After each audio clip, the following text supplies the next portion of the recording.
भी छात्र एग्जाम देने वाले हैं बिहार बोर्ड से दोस्तों, यहाँ पे सेकेंडरी स्कूल एग्जामिनेशन 2024 में मैट्रिक बोर्ड परीक्षा का, तो उन सभी के लिए वीडियोज काफ़ी इंपॉर्टेंट होगा दोस्तों। हम लोग यहाँ पे मैथमेटिक्स गणित का मॉडल पेपर क्वेश्चंस लेकर आए हैं जो आप सभी के एग्जाम्स के लिए काफ़ी इंपॉर्टेंट होगा। ठीक है, तो आप सभी को पता ही होगा दोस्तों सिलेबस और आप लोग का जो पैटर्न होता है जिसमें ऑब्जेक्टिव और सब्जेक्टिव, लघु और दीर्घोत्तरीय प्रश्न पूछे जाते हैं दुगुने विकल्प के साथ। मतलब आपको अगर 100 ऑब्जेक्टिव रहेंगे तो आपको 50 का जवाब देना है। ठीक है, तो ये अपडेट होते रहते प्रश्न पैटर्न जो आपका परीक्षा पैटर्न जो होता है, लेकिन क्वेश्चंस दोस्तों सिलेबस जो वो एक ही रहता है। ठीक है, तो चलिए हम लोग एक एक प्रश्न को यहाँ पे देखते हैं। अभी फिलहाल आप लोगों को एग्जाम्स में 100 ऑब्जेक्टिव रहते हैं जिसमें से आपको सिर्फ और सिर्फ 50 का जवाब देना होता है। ठीक है, टोटल पूर्णांक आपको 100 मार्क्स के देखने को मिलेंगे। तो एक एक प्रश्न आप सभी के लिए इंपॉर्टेंट होगा यहाँ पे सेकेंडरी स्कूल एग्जामिनेशन 2024 छात्रों के लिए।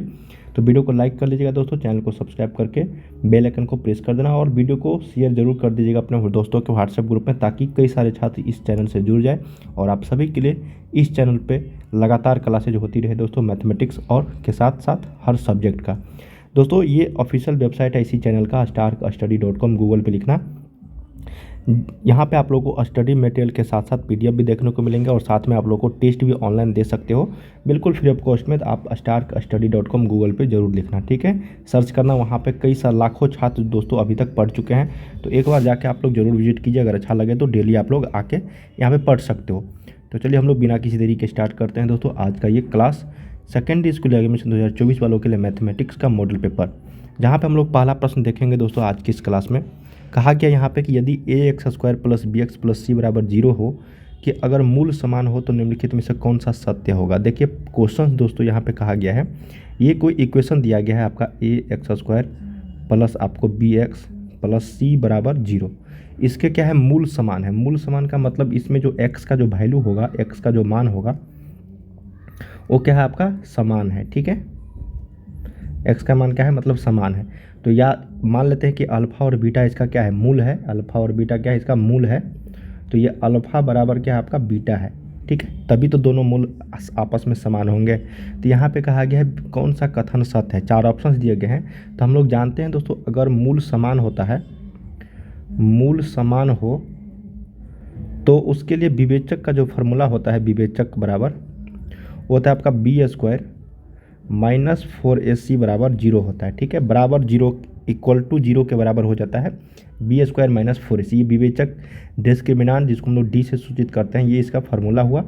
अब इस इक्वेशन को हम लोग यहाँ पे मान लो कि देखो ax² + bx + c = 0 है, तो हम लोग को और इसका जो द्विघात समीकरण का जो आपका मानक फार्मूला होता है, मानक रूप जो होता है वो होता है आपका ax² + bx + c = 0। अब इस पे तुलना करेंगे, यहाँ पे a का मान क्या है, b का मान क्या है और c का मान क्या है। तो देखने से लग रहा है दोस्तों ये इक्वेशन और ये इक्वेशन दोनों सेम ही है। तो जो a का मान होगा वही इक्वेशन यहाँ इसमें मानक रूप में भी a का ही मान होगा। ठीक है, तो इसमें थोड़ा सा कन्फ्यूजन हो जाता है जब आप लोग को यहाँ पे दूसरा इक्वेशन दे दिया जाएगा। मान लो कि a की जगह पे यहाँ पे bx² + ax + c = 0 दिया होता, तब आप लोग इस पे मानक रूप पे इसका मान निकाल सकते थे। ठीक है, तो हालांकि ये सिंपल है यहाँ पे। तो b² - 4ac = 0 करेंगे तो ये हो जाएगा b² और इधर लेके जाएंगे तो ये हो जाएगा प्लस में 4ac। अब यहाँ पे हम लोग मान निकालेंगे b का मान, तो ये हो जाएगा b² बराबर यहाँ पे क्या है 4ac। ठीक है, तो देखिए या नहीं तो अगर b का वैल्यू निकालोगे तो यहाँ पे root plus minus root under में आपको ये 4ac हो जाएगा। ठीक है, या तो ये मान लिखो या फिर आप लोग ये मान लिखो b² = 4ac, जो आपको ऑप्शन नंबर यहाँ पे बी में है यही करेक्ट होगा। देखिए मैं आप लोगों को सारे क्वेश्चन दोस्तों काफ़ी डिटेल्स में बताऊंगा ताकि आपको एक भी प्रश्न छूटे नहीं एग्जाम्स में, और इस तरह के प्रश्न अगर आप सभी के एग्जाम्स में आते हैं तो आप आसानी से बना पाओ। तो एक का यहाँ पे सही उत्तर क्या होगा, बी होगा, b² = 4ac। ये भी उत्तर हो सकता था b = ± √4ac। ठीक है, चलिए सेकेंड नंबर प्रश्न देखते हैं हम लोग। कहा गया यहाँ पे कि x² + 3x + 12 = 0 हो तो x का वैल्यू निम्नलिखित में से कौन सा संख्या होगा। पूर्णांक होगा, यहाँ पे पूर्णांक है, भिन्न संख्या होगा, अप्रमेय संख्या होगा, वास्तविक नहीं होगा मतलब नॉन रियल होगा मतलब अवास्तविक।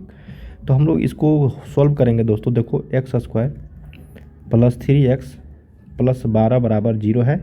यहाँ पे x का वैल्यू निकालेंगे हम लोग, मतलब मूल निकालेंगे x का मान कि किस पे ये संतुष्ट हो रहा है। ठीक है, उस हिसाब से हम लोग क्या करेंगे, ये क्या ये पूर्णांक निकलेगा, भिन्न निकलेगा।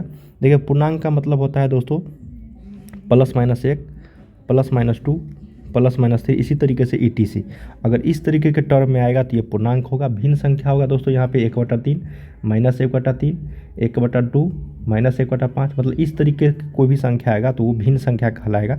और अपरमेय संख्या आप लोग जानते होंगे, अगर जिसका हम लोग पूर्ण वर्ग नहीं निकाल सकते उसको हम लोग अपरमेय संख्या, जैसे √5 आएगा, √3 आएगा। वास्तविक नहीं होगा मतलब माइनस में √, आ जाएगा। ठीक है, तो देख लेते हैं भाई किस तरीके से आता है x का मान यहाँ पे, उस हिसाब से हम लोग यहाँ पे क्या करेंगे, आंसर लिखेंगे। तो देखो x का वैल्यू हम लोग निकालने के लिए इसका गुणनखंड विधि से भी निकाल सकते हो आप लोग, या फिर x का मान रख के डायरेक्ट -b +- √b² -4ac/2a वाले फार्मूला से भी निकाल सकते हो। ठीक है, तो हम लोग क्या करेंगे दोस्तों, इस वाले फार्मूला पे x का मान जो है -b के जगह पे यहाँ पे क्या है, देखो a का मान वहाँ पे 1 है, b के जगह पे 3 है और c के जगह पे क्या है 12 है आपका। ठीक है, तो हम लोग ये जो फार्मूला लिखे हैं x का मान, तो यहाँ पे -3 b के जगह पे 3 था तो माइनस प्लस लगा -3 +- √b², 3 का स्क्वायर -4 गुने a का मान 1 और c का मान 12। अब इसको हम लोग यहाँ पे हल करते हैं। देखो -3 + -√में b² 9 हो जाएगा, यहाँ पे -12 चौके 48 और बटा में 2 गुने 1, तो इसको डायरेक्ट 2 लिख सकते हैं हम लोग। अब देखो अगर इसको लिखेंगे तो ये -3 + √, में क्या कितना आ जाएगा, -48 में से 9 गया तो ये आपका कितना हो जाएगा दोस्तों, -39 बटा में 2। तो देखो √, यहाँ पे क्या आ गया, -3 + -√में -39 आ गया। तो अभी देखो, अभी हम लोग क्या किए थे, माइनस में अगर रूट आता है तो ये क्या होगा, अवास्तविक होगा, मतलब वास्तविक नहीं होगा। तो इसका जो आंसर होगा दोस्तों, ये आपका 2 का डी करेक्ट हो जाएगा, मतलब घ इसका राइट आंसर होगा। ठीक है, मैंने आप लोग को समझाने के लिए इस तरीके से बताया है और आप आसानी से बना पाओगे ये वाले फार्मूला से। ठीक है, तो यहाँ पे 2 का क्या होगा, डी यहाँ पे राइट हो जाएगा। वास्तविक नहीं होगा इसका मूल, x का जो वैल्यू होगा वो √, माइनस में आ जा रहा है, इसलिए हम लोग इसको क्या बोलेंगे, वास्तविक नहीं होगा इसका मान। ठीक है, मतलब अवास्तविक होगा। चलिए 3rd नंबर प्रश्न देखते हैं। कहा गया है कि एक वृत्त की परिमाप और क्षेत्रफल अगर बराबर हो तो वृत्त की त्रिज्या होगी। एक कोई वृत्त है दोस्तों, मान लेते ये कोई वृत्त है इसका। ठीक है, इसका जो परिमाप है और क्षेत्रफल है आपस में क्या है, बराबर है। तो वृत्त की जो त्रिज्या होगी वो आपको पता करना है। मान लेते हैं इसका जो त्रिज्या है वो r है वृत्त का। तो हम लोग जानते हैं दोस्तों, वृत्त का जो परिमाप होता है वो कितना होता है आपका, 2πr, जिसको हम लोग परिधि भी बोलते हैं परिमाप को। और वृत्त का जो क्षेत्रफल होता है दोस्तों, वो हम लोग जानते हैं πr²। क्या होता है, πr²। दोनों इक्वल है तो 2πr बराबर πr² हो जाएगा। पाई से पाई गया आपका, एक r से एक r गया, मतलब यहाँ पे r² है तो मतलब r गुने r है, तो एक r से हम लोग इस r को हटा दिया तो r का वैल्यू कितना आ गया, 2 यहाँ पे इकाई, 2 यूनिट या फिर 2 मात्रक। ठीक है, अगर सेंटीमीटर और मीटर में नहीं दिया हो तो उसको हम लोग किस रूप में लिखते हैं, मात्रक के रूप में लिखते हैं, यूनिट के रूप में। तो x बराबर r बराबर कितना हो गया, 2 मात्रक। तो यही आपका आंसर हो जाएगा 3 का ए। सिंपल प्रश्न था। चलिए 4 नंबर प्रश्न देखते हैं। कहा गया कि 2, 3, 4, 5, 6 के माध्यिका होंगे। देखिए माध्यिका हम लोग जानते हैं किसको, बीच वाले संख्या को हम लोग क्या बोलते हैं, माध्यिका बोलते हैं। तो इसको हम लोग क्या करेंगे, जब भी इस तरीके के टर्म आप लोग को दिया जाए कोई भी सीरीज, तो आपको क्या करना है, आरोही क्रम में लिख लेना है। ठीक है, आरोही या फिर अवरोही, दोनों में से आपको जो अच्छा लगे वो क्रम में आपको लिख लेना है। तो चलिए हम लोग यहाँ पे सबसे पहले देख लेते हैं, आरोही क्रम में लिख लेते हैं। तो 2, 3, 4, 5, 6 ऑलरेडी ये आरोही क्रम में लिखा हुआ था तो हमको ज़्यादा दिक्कत हुआ नहीं लिखने में। ठीक है, अब माध्यिका का मतलब होता है दोस्तों बीच वाली संख्या। ठीक है, टोटल यहाँ पे देखो 1, 2, 3, फिर इधर से 1, 2, 3, तो ये 4 जो है ये आपका क्या है, माध्यिका हुआ, बीच की संख्या। ठीक है, तो यहाँ पे क्या होगा, 4 इसका आंसर हो जाएगा, जो ऑप्शन नंबर आपको सी में है। देखिए इस तरीके से भी ऊपर के क्वेश्चन आएंगे जब आपको 2 मान निकलेगा माध्यिका का। जैसे यहाँ पे देखो 2, 3, 4, 5, 6 और 7 रहता, तो देखो 1, 2, 3, 1 2 3, ये 2 बीच में आ रहा है, ठीक है, 2 संख्या आ रहा है। तो हम लोग क्या करते हैं, 4 + 5 दोनों को जोड़ के 2 से भाग दे देते, तो ये 9/2, तो ये 4.5 जो है इसका आंसर हो जाता है राइट। हालांकि यहाँ पे टोटल 5 ही संख्या था, तो बीच वाला संख्या आसानी से हम लोग को निकल गया, तो 4 का क्या हो जाएगा, सी यहाँ पे ग। अगला देखते हैं भाई कि वृत्त की जो सबसे बड़ी जीवा होती है उसको हम लोग क्या बोलते हैं। देखिए मान लेते हैं ये दोस्तों आपको क्या है, मान लेते हैं दोस्तों ये आपका कोई वृत्त है, ठीक है, ये क्या है आपका वृत्त है कोई, ठीक है। तो ये बोला है इसमें, मान लेते हैं ये त्रिज्या है आपका,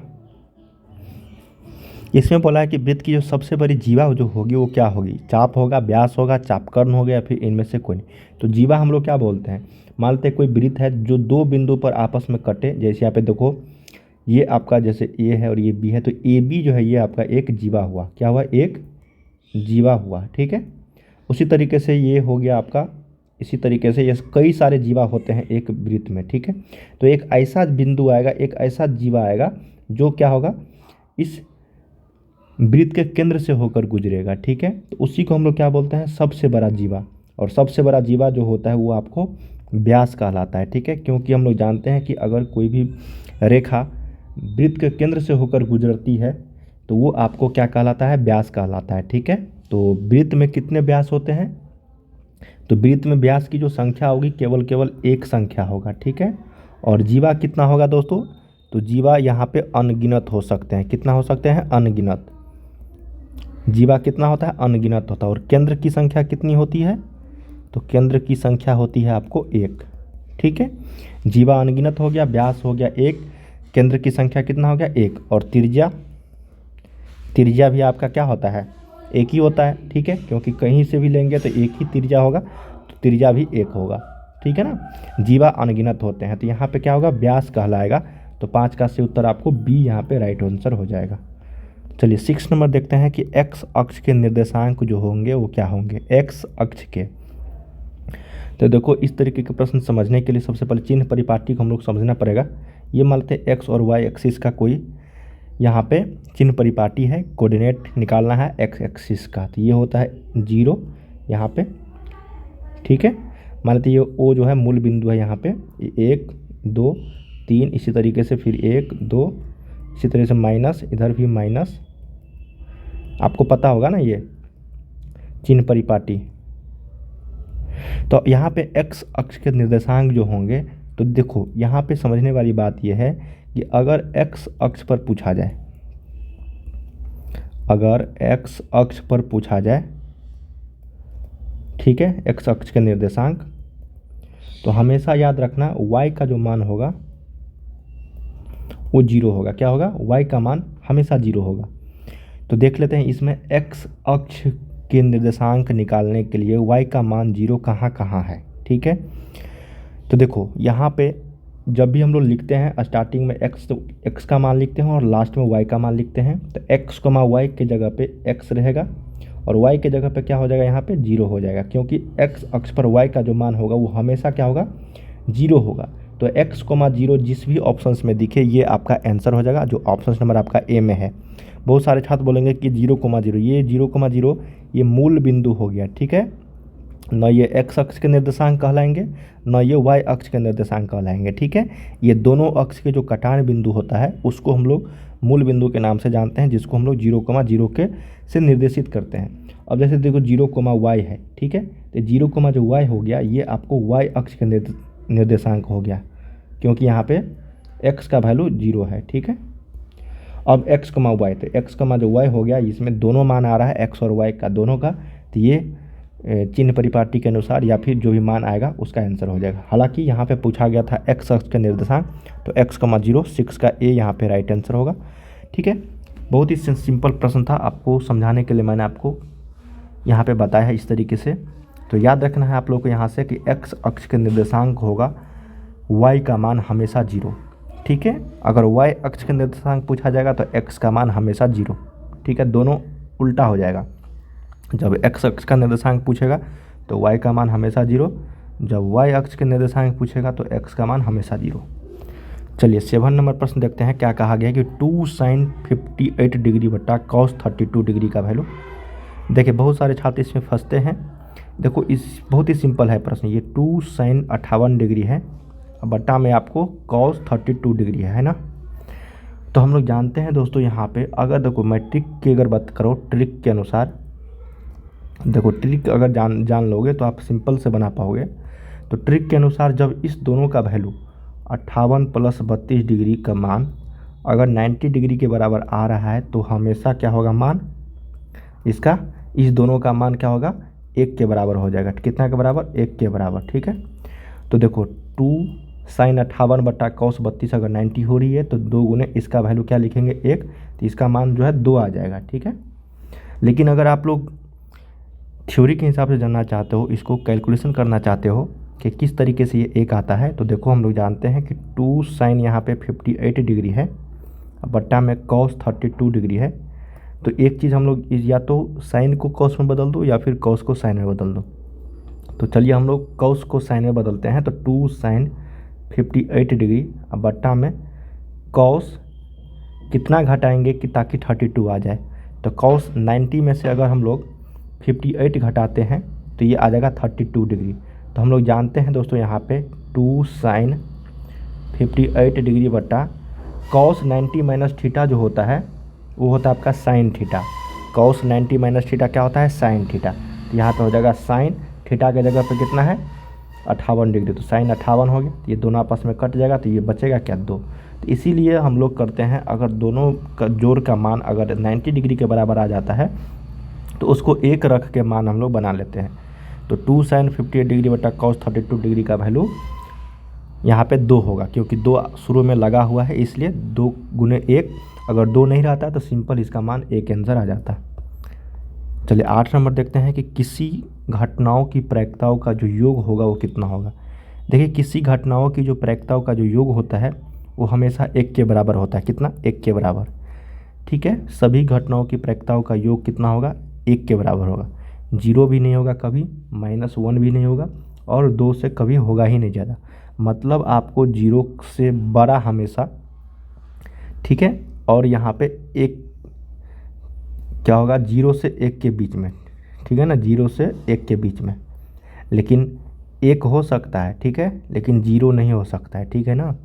तो यहाँ पे किसी घटनाओं की प्रायिकताओं का योग हमेशा क्या होगा 1 होगा। समझ में आ रही ना। तो ऑप्शन नंबर क्या होगा 8 का सी। चलिए 9 नंबर देखते हैं। कहा गया कि एक चर में रैखिक समीकरण का व्यापक रूप क्या होता है। देखिए 2 चर में, एक चर में ये पूछा जाता है तो एक चर वाले रैखिक समीकरण का जो होता है वो ax + b बराबर क्या होता है 0। ये होता है एक चर वाला, ठीक है। अगर 2 चर वाला हो जाएगा तो यहाँ पे आपको ax + by + c बराबर 0, ये 2 चर वाला हो जाएगा जिसमें x और y 2 चर है, ठीक है। इसमें x जो है वो एक चर है आपका। तो ax + b बराबर 0 यहाँ पे राइट आंसर हो जाएगा ऑप्शन नंबर 9 का ए। चलिए 10 नंबर देखते हैं। √3 सेक थीटा का मान यहाँ पे 2 है तो थीटा का वैल्यू क्या होगा। तो सेक थीटा का मान यहाँ पे 2 बटा में √3। तो सेक थीटा जो है यहाँ पे कॉस थीटा का उल्टा होता है। तो कॉस थीटा का जो मान होता है वो आपको किसका मान होता है √3/2। तो ये होता है आपका कॉस 30 डिग्री का वैल्यू, ठीक है। तो ये हो जाएगा आपका सेक 30 डिग्री। क्या हो जाएगा सेक, यहाँ पे सेक थीटा बराबर सेक 30 डिग्री का वैल्यू, तो यहाँ से कट जाएगा तो थीटा का मान 30 डिग्री हो जाएगा। ऑप्शन नंबर आपको बी यहाँ पे करेक्ट होगा 10 का। तो हम लोगों ने यहाँ पे दोस्तों 1 से लेकर 10 तक क्वेश्चंस किए हैं, ठीक है ना, जो आप सभी के मॉडल पेपर पर आधारित प्रश्न थे। इसी तरीके के जितने भी वीडियो जाएंगे दोस्तों काफ़ी विस्तार से, और जब एग्जाम्स के समय आएंगे तो मैं आपको काफ़ी सारे क्वेश्चंस का प्रैक्टिस सेट कराऊंगा, ठीक है। तो चलिए मिलते हैं हम लोग अगले वीडियो में, तब तक के लिए आप लोग तैयारी करते रहिए। बाय बाय सभी को। और वेबसाइट का जो लिंक आपको वीडियो के डिस्क्रिप्शन में मिल जाएगा starkastudy.com, वहाँ पर आप लोग जाके जरूर प्रैक्टिस कीजिए। बाय बाय सभी को।